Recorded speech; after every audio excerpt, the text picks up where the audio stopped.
বার্ষ বার্ষিক সরল সুদের হারে শতকরা কত হলে ওই হারে কোনো টাকার 10 বছরের সুদ ওই টাকার 2/5 হয়? তাহলে আমাদের কি বলেছে?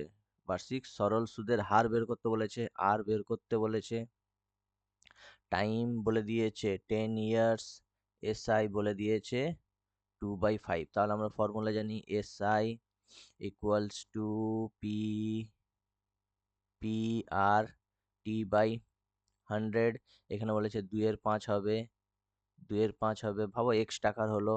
রেট বের করতে বলেছে, টাইম বলেছে 10/100, 10 এই এক্স এক্স কাটা গেল 5, 5 দুগুণে 10, তাহলে আর কত হবে? 2 দুগুণে 4%। ওয়েস্ট বেঙ্গল কনস্টেবল 2025-এ এসেছিল।